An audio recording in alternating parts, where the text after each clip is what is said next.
evening. There will be more people coming in. There always is. This is Unity. There is something called UT. That's Unity time. So more and more people will be coming in the next 15 minutes. If there's a chair beside you and you see somebody coming in, hey, take them over because we want to be in spiritual community, which is really open and welcoming and inviting and all that. So I'm also aware tonight, right, with any class, all of us coming in are in different places in consciousness.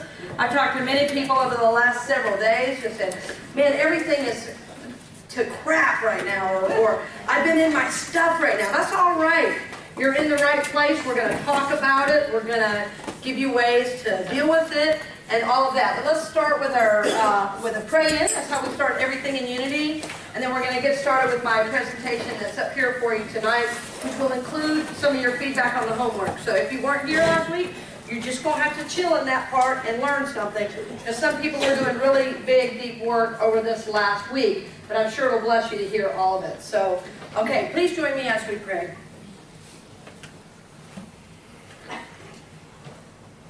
Giving thanks that all things are in divine order, even when they seem like they're not. We acknowledge that. We also call forth the good in every situation, saying, whatever's happening right now, this too will bless me. So as we gather together tonight as spiritual community, we remember the truth that sets us free. The one presence and the one power is known in, through, and as each one of us. We are a soul, we are conscious, we are moving forward to grow and evolve and move into our next phase of being. We want to evolve so life works. This is our prayer. We lift it up, we release it to you, and so it is. Amen. Amen. All right, I'm glad you're all here. Let's start with my prezi. Let's see what you've been doing. Review of your homework. What was your either daily spiritual practice, your forgiveness, your service, your journaling, any follow-up Q&A from last week? We hit a lot of big topics last week.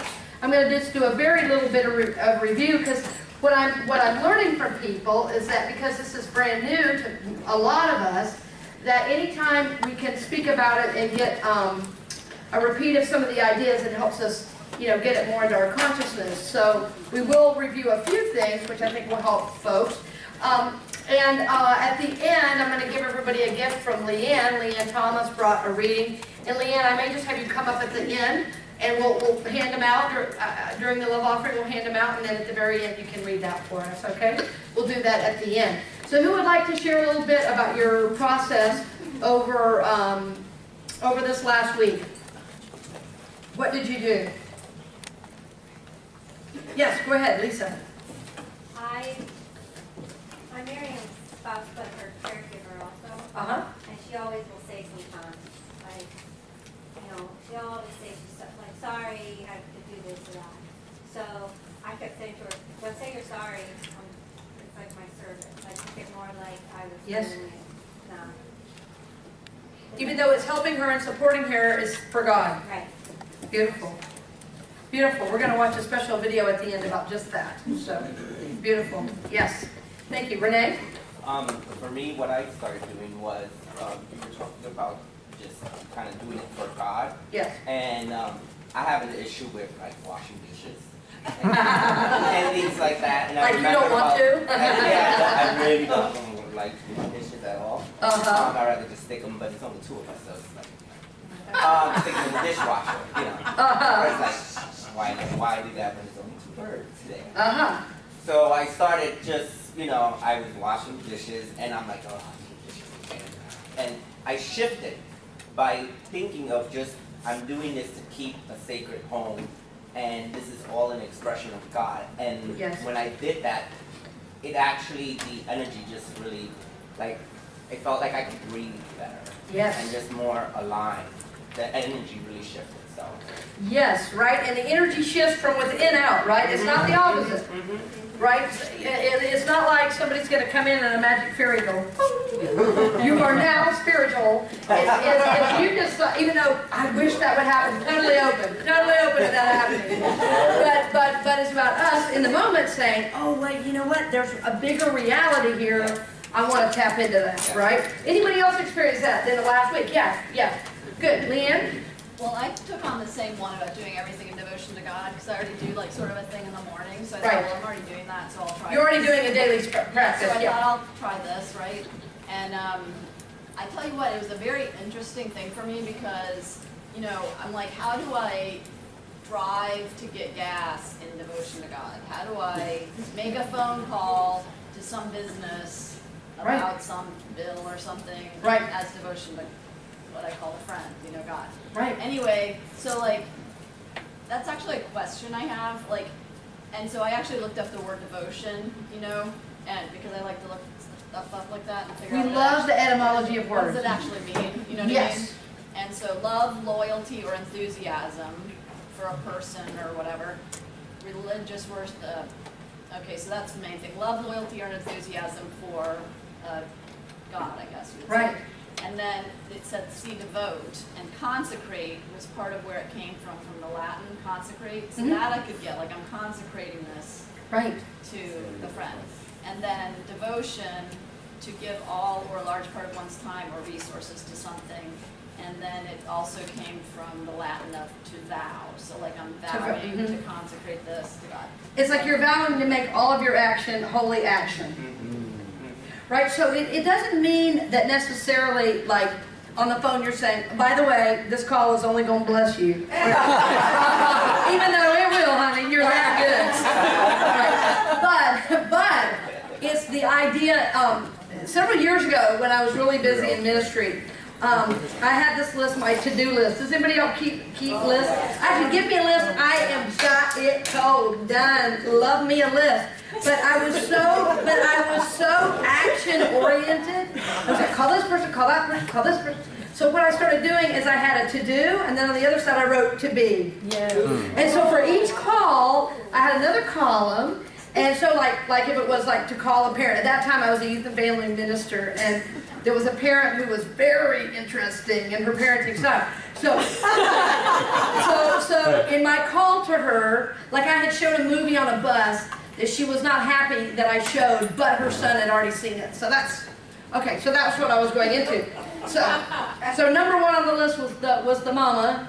And then, so that was my to-do, was to call her and explain my reasoning, and like, I didn't know The Matrix was rated R or whatever. Anyways, I didn't know. I was young and stupid, I guess. Anyway, so then my to-be was, be present, be strong, be honest. So that shifted the whole thing, because I wanted to start in defense, like, what is wrong with this woman? Her kid's already seen it, and blah, blah, blah. And I was getting all self-righteous in setting it up. And then I said, well, what's my to-be in this? So that helped me kind of reevaluate what I'm doing. And then, anytime you're calling customer service anywhere these days, it's totally interesting, right? Yeah. So I think one of the main things I try to do is remember every person has value. That there's God there, even if I can't hear it on the call and I'm screaming for the manager. By the end, I want to not get to that point. I want to honor the person on the other end and say, that would fix every customer service problem in the world if all the workers knew, even if people are being nuts, they have value and there's still spirit there. Right. You know what I mean? So those are some of the things that I do. But the list of to do and to be was really, really helpful for me. And can I say just one more thing? Of course. That totally helps. That totally helps. Yes. And I also, the Bhagavad Gita says a lot about this. Go ahead. So I went back and looked up a bunch of stuff, which I'm not going to read all of it to you, but basically perform all actions as worship. And it says, a man deluded by the eye sense imagines I am the doer, performing all actions for my sake, like God's sake, desireless, absorbed in the self, which is what they call God, in that with a capital S, indifferent to I and mine, let go of your grief. Men who constantly practice this teaching of mine, who trust it with all their hearts, are free from the bondage of action. And they talk a lot about the unwise cling to their actions, watching for results, and the wise are free from attachments and act for the well-being of the whole world.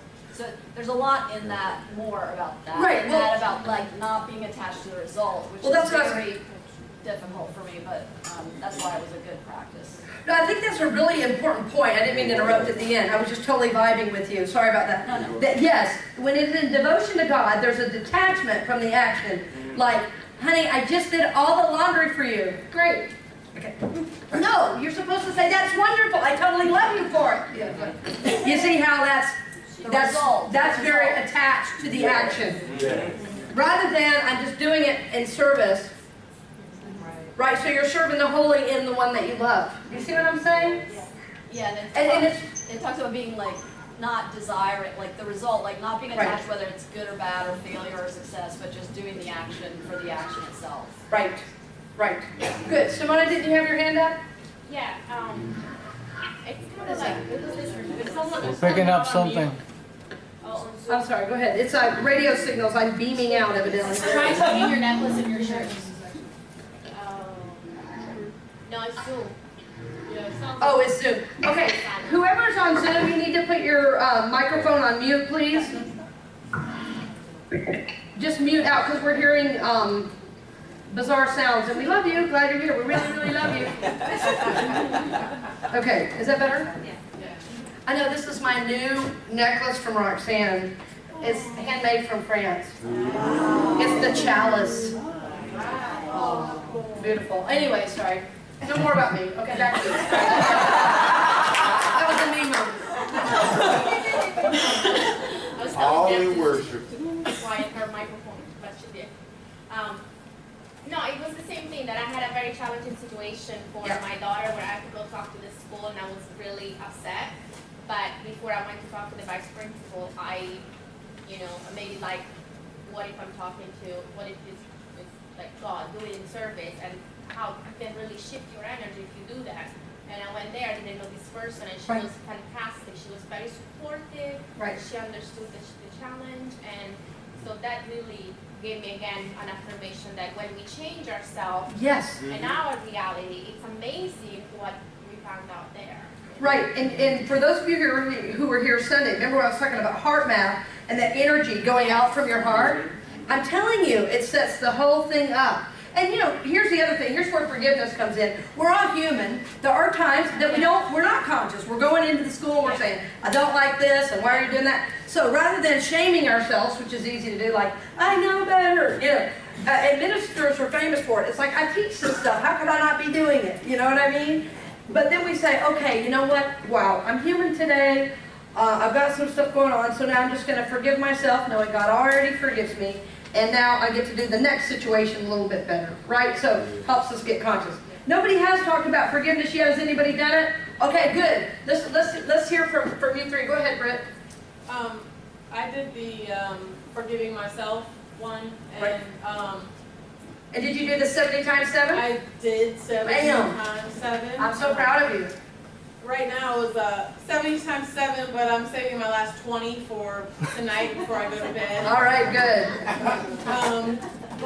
So this is your 7th day on yourself? Yes. Wonderful. And it takes a long time. It's very, I'm like, have I written 35 times yet? 8? Oh my God. I know, it's yes. Oh my God. But I liked to do it in silence, because then as I was writing it, I was saying it in my mind. Right. And I actually had an experience one time of I was doing something else while I was doing it, and I was like, huh, it went faster, but I really didn't get anything out Yeah, of you weren't it, as conscious, so- yeah. It's good to notice, yeah. A couple times I've been doing it, unlike everybody else. I've got a partner and a kid, and there's stuff going on in the house, and I'm doing this. Mama, can I have such? Okay, baby, just a minute. Mama, can I have, okay, baby, wait just a minute. All right! Okay.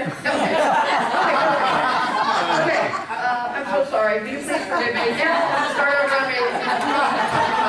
Yeah, you want to stay conscious. Every time something like that came up, I could say, I forgive myself totally and completely for not spending Mother's Day with my kid. I forgive every time something came up. And then I was like, okay, I'm spending every other day with him. I'm fine. Right, and then another practice we talked about, if you can, after you do that at night, to keep having that in your mind, I forgive myself totally and completely as you go to bed.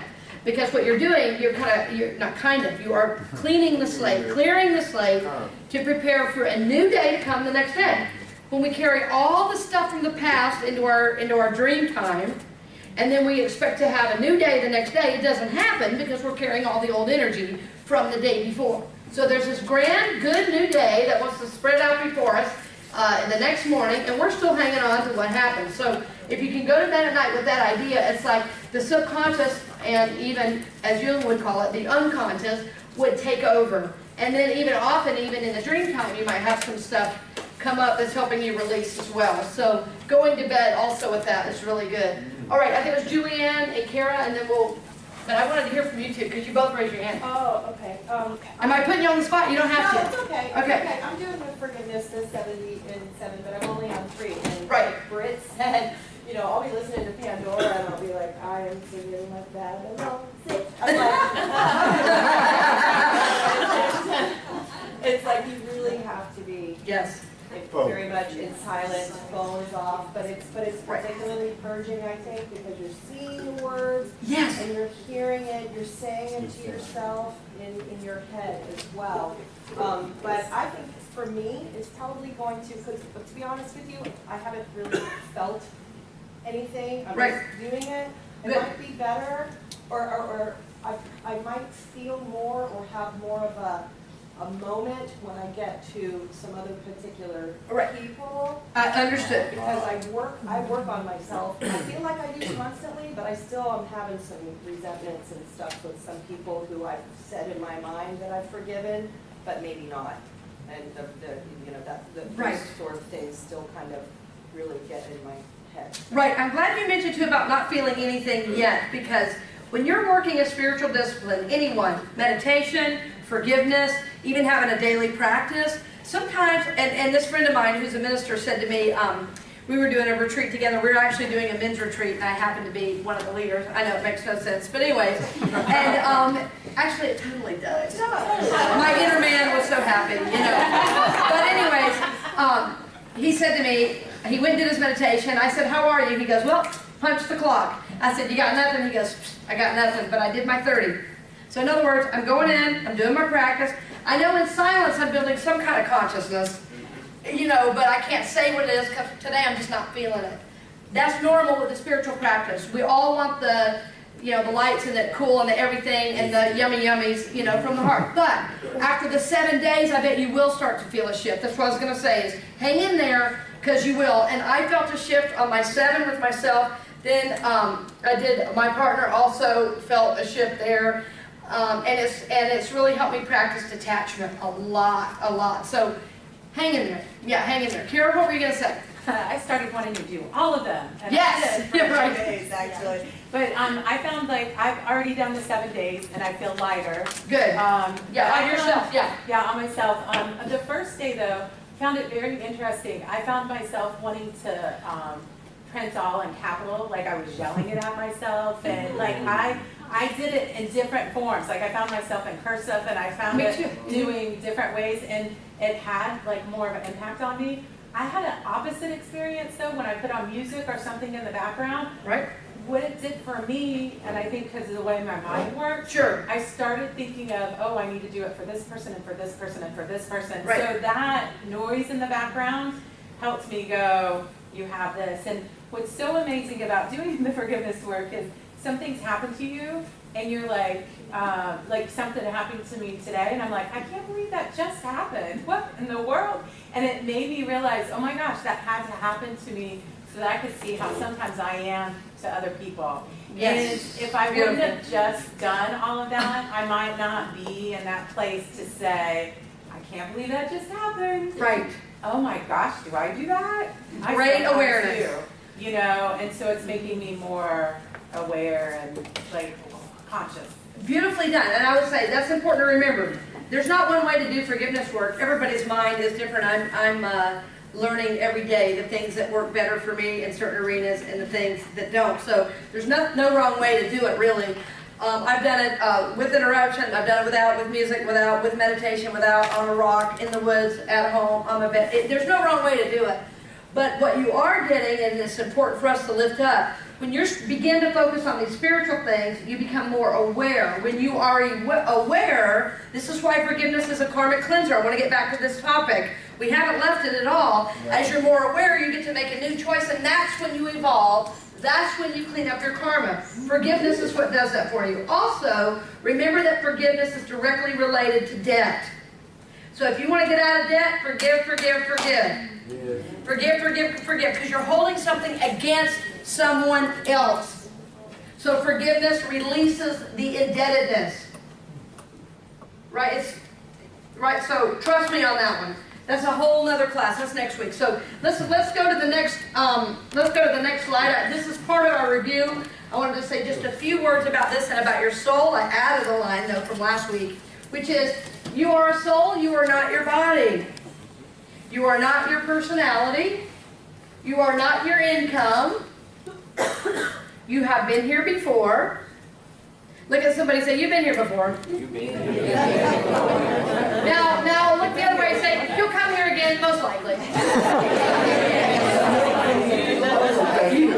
Y'all hadn't evolved that high yet.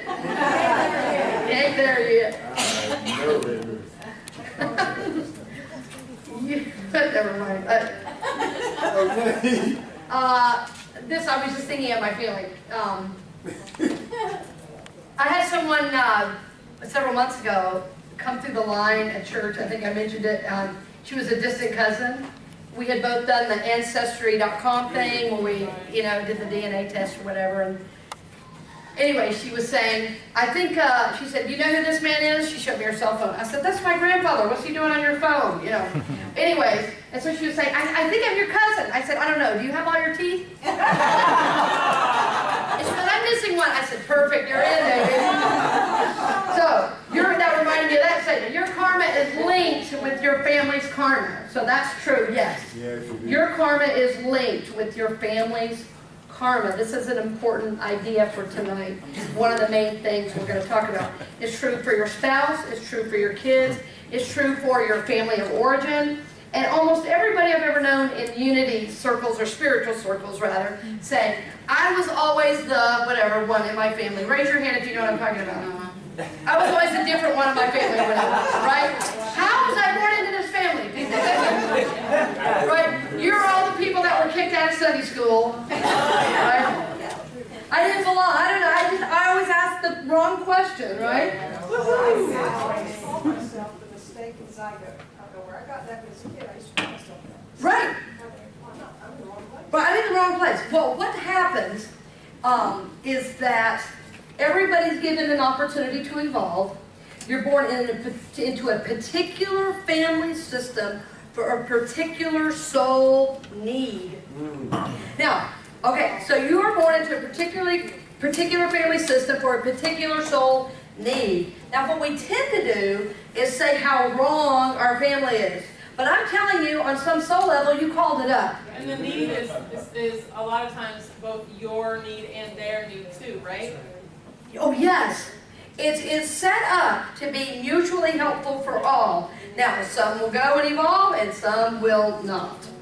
Teresa Marie, what you got? So, the last one, your karma is linked with your family's karma. Can you elaborate a little bit? Well, so often there are group karmas. In other words, you've probably been together before, and if not, there's a very similar thing you're trying to heal. Right? So, like, it's often true in partners, like psychologically it's called the complex. Almost always couples have the same complex that you're trying to heal. That's why in the fights it's like this. But typically you're attracted, both have the same complex. So this is true on a spiritual level also, which has to do obviously with the emotions as we've been talking about. So a lot of times you've been together before, or who was it that said this? I want to say maybe it was Sai Baba who said, last time you were enemies on different sides of the battlefield. This time you're married. Good luck. See if you work it out this time. And remember what we said before about desire. Desire, as Charles Fillmore says, the onward impulse of the ever-evolving soul. The onward impulse of the ever-evolving soul. In other words, desire is what pulls you forward. Oh wait, did I miss a slide? I just realized. I had a really nice Fillmore quote. Where did it go? Oh, maybe Josh helped me one too many times with my presentation. Oh, maybe it's coming up after this. Okay. Joshua is better at Prezi than I am, my goodness. He just showed me how to do something today. That's my almost 9-year-old. Unbelievable. So remember that, but desire is a factor in all of this. Desire is a factor. And so not only like what I want to do for a living, we all as adults think that's the most important thing. That's really nothing and really hardly anything in relation to your karma. It's more about who you are to be in this world as a soul. That's why it's so important to not think that, well, you're successful as a soul if you make a lot of money. And that's pointless when it comes to the soul, even though money's wonderful. Right? Because I've known people, and for some reason over the years I've worked with a lot of millionaires. One guy I always called my gazillionaire. I don't know how much, just way too much. I took a lot of money, you know, like Steve Forbes is his best friend or something, you know. And so he would say to me, well, you know, I've got the money, but I feel disconnected. So with his money, he was always very, very generous. You know, so money will tell you the condition of your soul, but it won't decide something about your soul. Money just exacerbates whatever condition your soul is in. Yeah. So if you don't have much money and you're a good soul, you'll do good things with it. If you have a lot of money and you're a good soul, you'll do a lot of good things with it. So it's not money that's the problem, really. Okay, is everybody tracking with me so far? Yes. Well, I need a firm yes. Yes. I love that. Okay, here's my quote. Okay, this is kind of a neat old Charles Fillmore quote. I'll read it because it's so long. We believe the dissolution of spirit, soul, and body caused by death is annulled by rebirth of the same spirited soul in another body here on earth. We believe that the repeated incarnations of man to be a merciful provision of a loving Father to the end, that all may have the opportunity to attain immortality through regeneration as did Jesus. In other words, eventually you're all going to become self-realized. All of us. Look at somebody and say, you can do that. You can do that. The idea is we want to become self-realized. The idea is eventually we want to be spiritual masters. Yeah. That we're called to be a spiritual master right here, right now. And when we master this, our incarnation, this lifetime, we get to move to another level. We're going to really deal with that in detail on the last week. Not in detail tonight, but just I'm planting that seed of we're here to become spiritual masters. Right? And so we see people that have done it. You know, we know about the Dalai Lama. We know about the Buddha. We certainly know about Jesus in this culture, in this church. But there have been many, many realized enlightened souls. Right? So that's what all of us are moving towards. Some of us are a little slower to evolve than others. Or maybe we just haven't been here as many times. But this is not, many times when we think of karma, we think of it as a curse rather than as an opportunity to advance as a soul. You're here because you want to be, not because it's punishment. You're here because there's more to learn as a soul. Right? You're here because you said, yes, it's time for me to grow again. And everybody in heaven said, bye-bye. Remember? And then we're going to go like this, and you're going to forget everything. Remember right here? Yeah. That's how you got that little spot? Angel said, forget everything. Now, there are some people who don't have that spot. I don't know. I can't talk to him. Yes, Leanne? Just the whole thing about desire and being self-realized. Yes. That Upanishads, this is the best quote ever. Go ahead, go for it. A person is what his deep desire is.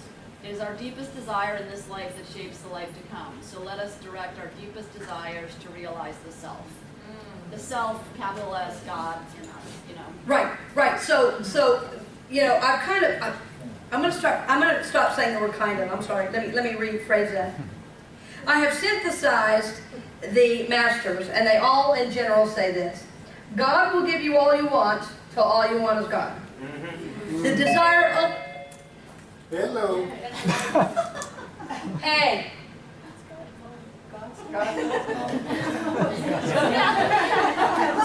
If this is Jesus, tell him I'm doing his work right now. Oh. Okay. I need my... Josh? Yeah, where's Josh when I need him, right? All right. Okay. So God will give you all you want, all you want is God. So the idea is that we want to go for God, and the scriptures, our scriptures say, seek ye first the kingdom and what? All these things will be added. All these things will be added unto you. In the scripture, ask and you shall receive, that was about spiritual awareness. Even though, again, things are wonderful, but the things are not going to get you anything. Have you gotten a thing and then gone, oh, yeah, no big deal? Yeah. Then other things that were like soul desires, you get them, you're like, oh, wow, this is so important for me.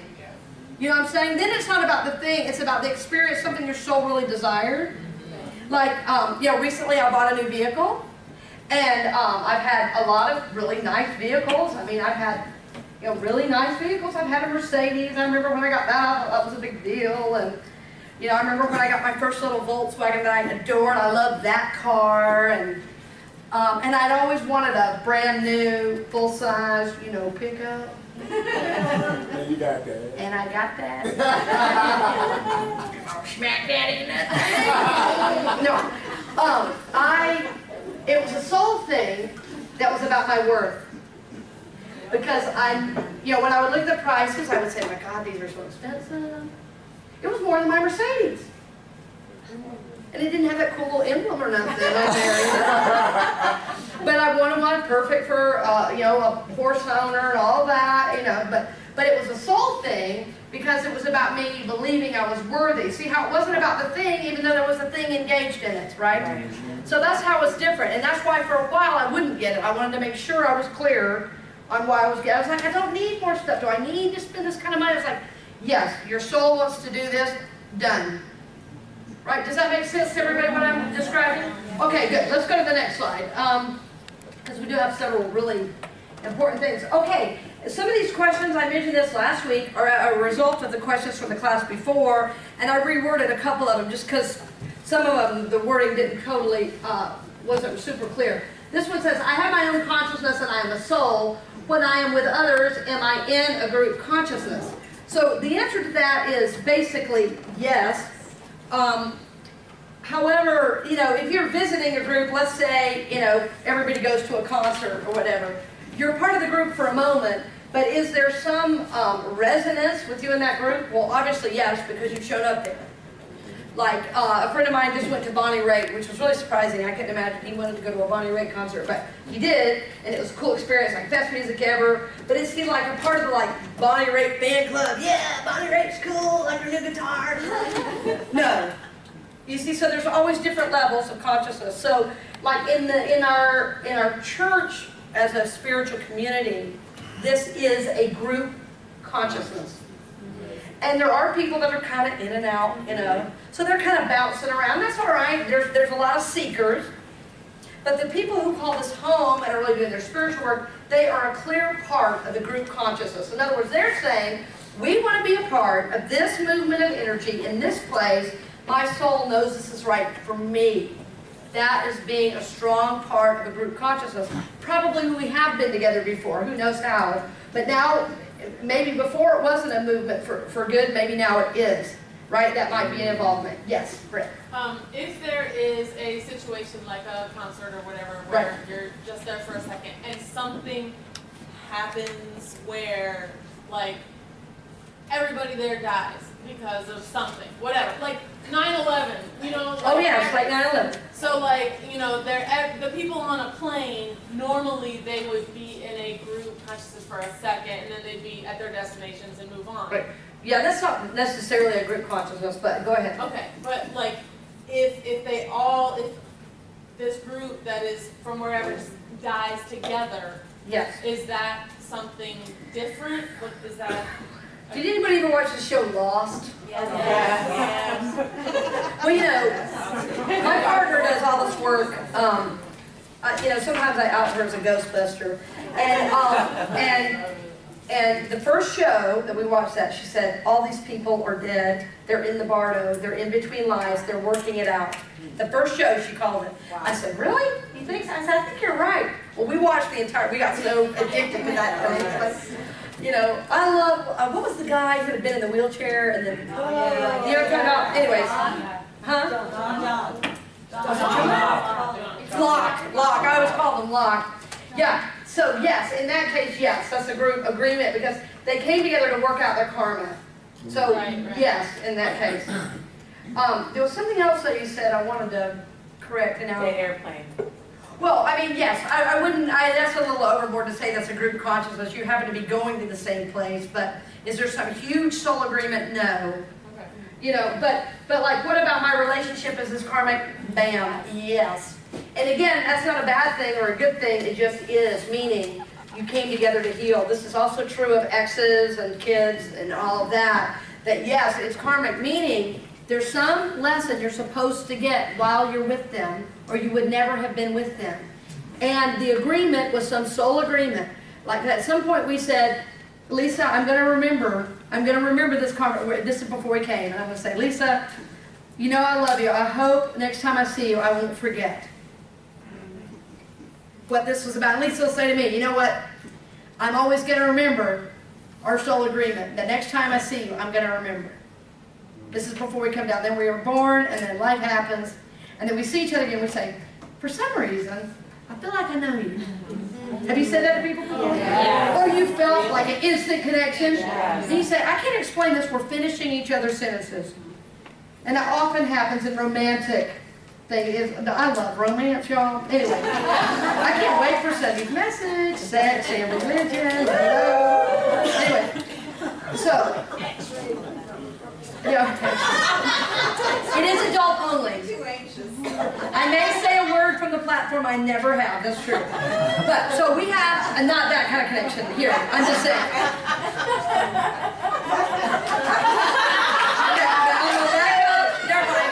We'll go now.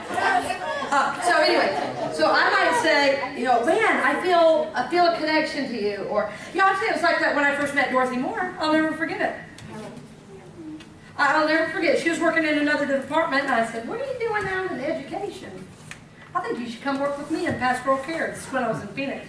She goes, "Oh, well, maybe I'll think about that." We've been like family members ever since. We can't help it. We got, my whole family loves her, and my whole, I know it's just, we were meant to be in relationship in this life, and we know it. Right, is that okay? I'm sorry, I totally just did that without your permission. Yeah, that's why she's here. But yeah, that's right. And then, when I moved here, funny thing, Dorothy's the one that drove with me here. Yeah, Dorothy drove me here, and then she said, "Oh, this is a really special place." A year later, she moved, and to take a job here. And then her granddaughter followed. So we're connected. That's how karmic relationships are. So see how positive they are. It's not a negative. And if there's times we bump heads, which has been, I don't know, maybe, has it ever happened? Maybe once? I don't know. I don't even remember. Remember when we cussed in front of each other the first time? It's when we almost stepped on a rattlesnake. And it was the same cuss word, you remember that? Yes. We're not going to tell you what it is, that's between us. It's our karma. So, this is the idea about relationships being karmic. And so, we get the idea, oh, this is my karma, it's your karma. No, it's not that way. But there is something you came to learn, and maybe even enjoy this lifetime. Like maybe last lifetime they really, really helped you. This lifetime you really get to help them. So it's not like it's a hardship. It's like it's my joy too. Yeah. That's part of your karma also. Yeah. Right? Yes. When we're talking about relationships, and we were talking in a very positive way, but Sure. what about like in a battered situation? I mean, you are like the person who's being battered. Yes. In many cases, a woman. Yes. They're going to learn. I mean, are you saying?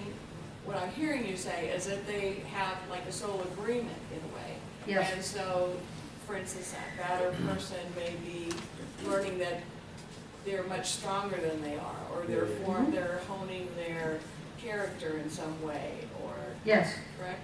I am saying that. I'm by no means saying that the bad person deserves. Don't ever. No. And I know you're not, but I just want to be clear for the group.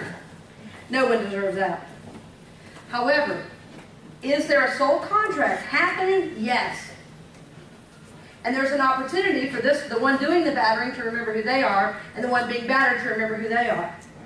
That's what the soul agreement is. We're going to come in and we're going to do this, and I'm going to choose out and say this is not for me. Or, I'm going to really learn this is not a way to be in life. I'm going to get help, which is very, very rare, unfortunately. people that batter and sexual predators, it's very, very difficult for them to heal because it's about power and an abuse of power. Yes. Oh, I'm sorry, excuse me. I'll get to you. Question from online. Okay. How do you fulfill an agreement if you are not aware that it exists? And how do you determine how many agreements you have to fill and when they are complete? Oh, well, no, I'll just tell them because they can hear me. I think you're overthinking it. Okay, it's Keisha. Oh, I love you, Keisha.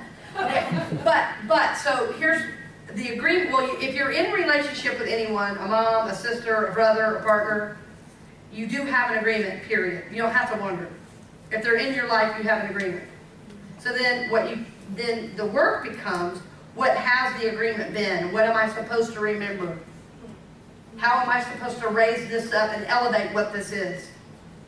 I always think, if people in relationship, especially including exes, could remember that about one another, even though they're not married anymore, it's like, I'm doing this, and I'm doing that, and putting everybody in the middle and all that. It's not about that. There's a soul agreement that you're trying to get, and if you don't get it with this one, you're going to have to do it with the next one. Different phase, same issue. This is how we go through relationships. Has anybody done it? You say, man, I did this last relationship. Raise your hand. I've done this before, and here we're doing it again. Right? So, it was a man last time, woman this time. Same problem! Life is interesting, right? So this is just how we do relationships. Go ahead, Cece. Usually it's too much karma to handle at one lifetime, so you meet with the karmic lords of karma. Yes. Before you come down here. Yes. And then you decide how much you're going to take. Yes. And with who. Yes. Yes. We are going to work and talk about in detail on week 4 the karmic board. Yes. But you're absolutely right. You're a part of deciding that. And this is across many traditions. This is a teaching. So, okay, let's go to the next one. Everybody's clear on that. We talked about that, about relationship being karma. Okay, this I thought was a really good question. How do I protect myself from being contaminated by those around me energetically? That's the first question. Follow-up to that was, can I protect myself from the group soul? All right. There's a little bit of self-righteousness in this question. And I'm not saying it's right or wrong, I'm just saying it's there, like I'm better than everybody else. And it's not intended that way, but it's like what I was saying earlier. Why am I so different from these people? That's really the intent behind this question, I 100% believe, right? So if I'm in this group, let's say I'm born into this family, how do I protect myself from this, these psychic attacks? Well, how you do it is you evolve. You do your forgiveness work, you do your meditation work, you do your service work, you evolve. And there are times when you say to them, no more nuttiness around me. If you do that, I do this, and I go. Nobody says you have to stay in this garment. And for some people, that's really a wild idea that you might separate yourself from your family if you need. But I'm telling you, sometimes it's the only road to sanity, at least in the short term, so you can get yourself together. Amen. Right? And there are other times you can't go back. There are other times you can. Because I don't know what your soul agreements are. I don't know what your soul needs to do. I've counseled some people, yes, as they go back to support them how to do it. I've counseled other people, no, you will be abused. Don't do it. Right? And they have to find out from themselves. But I'm saying, And ultimately, I can say, even looking at my, say, family situation that was just pretty insane, that ultimately they were exactly what I needed to grow. Ultimately. Yeah. Ultimately, and I'm not condoning certain things that happened, but ultimately, I had the soul opportunity and I took it. Right, whatever they're doing, whatever. They're still, doing the same thing, living the same places, saying the same stories. I'm like, are you not tired of this by now? But no, they're happy with that. So I let them have it, but I'm evolving. Well, what's happened, so I do really want to speak about this because I do adore my family in so many ways. I have 2 sisters that are doing so much great spiritual work. I'm so honored to be with them on their journey. One of them, I sent my book for Christmas to all my siblings. I thought, you know what? They may not read it, but that's what I'm really guided to do. Well, one of my sisters now sells them in her store. She's a homeopathic doctor. And every single day, and she did it when she was here too visiting. It was so sweet. She gets it out every morning, every month she does it. And now not only does she do it, she gave one to a friend, this guy named Mr. Personality. And now he just bought a bunch so he can give them away. Wow. So I'm saying that because here's somebody that 10 years ago had not heard the word spiritual. I mean, she was into like Native American stuff in school, and which was really cool. But like this that we talk about, forget it, not a clue. But now she's on it every day. Another one now watches my talk every single week. Now for years, had no clue what I did, not a clue. Wow. But now every Sunday is there on the live thing and texting me after, oh my God, you know, that's so great, and blah, blah, blah. So that's 2 out of the 3. So they're evolving in their own way. And I so honor that. They don't have to go the speed I am. I always, you know, energize everybody. I always have been. They don't have to go, and maybe they're more evolved than me in other ways. Yeah. You see what I'm saying? They teach me all the time. Okay, you're following what I'm saying though about this, right? About the energy. So it's important not to judge it. Sorry, I get so excited. I go, ah! This is no caffeine since this morning, promise you. that rather than saying, you know, I'm better or how do I protect? I mean, yes, there is something to that, but we want to make sure we're not becoming spiritual, having a big spiritual ego, because there's always something to be learned, and they may be there to teach you just how to say the word no. Okay, a couple people have their hands up. D. I have a question. I've been wrestling with God. This thought popped into my head, and I don't know if it's from God or not. Okay. One brother, nobody in the family gets along with him. A thief, a whole bunch of stuff. Oh, yes. And out of nowhere, it's never talking. And it's like, I need to end it. Because I look back and it's like, my grandmother didn't get along with one family member. My father didn't get along with one. We're not getting along with one. Mm-hmm. And look at my nephews, I don't want them to have that kind of life. So I'm thinking, I need to go and apologize to my brother. And I can't figure out why I put God in that resume. Yep. Why would I have to apologize? But I need to, otherwise I'm going to watch my nephews later on in life not talk to each other. Right. I say trust your soul on that one. I say trust, you know, D, I know I haven't known you long, but I really trust your read on these things because you are wrestling with it. You know, you may be, you know, that story in the Bible about wrestling with the angel. Mm-hmm. Sometimes we might have a little something after. Yep. But in one way or another, we're going to get the blessing, and I know your warrior spirit knows what to do. So I trust that. And I would be really clear as to why. And maybe even some forgiveness pieces beforehand. You know, the other thing I do, if I'm getting guidance and I'm not sure if it's 100% right, is to say, when I'm getting a word or this idea, I will say, I command in the name of God that you show your true self to me. I say that, so when you command in the name of God, the heavens listen. And so like if you get an image, you say, or an idea, I command in the name of God that you show your true self to me. So we're making sure we're not getting the ego crap and thinking, you know.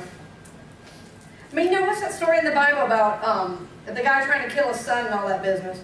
You think that was from God? I think that was insane. You know what I'm saying? Oh, God told me to do it. What? You were listening to the wrong voice, Jackson. You know what I'm saying? So we have to say, I command in the name of God, you show your true self to me, and then see what appears.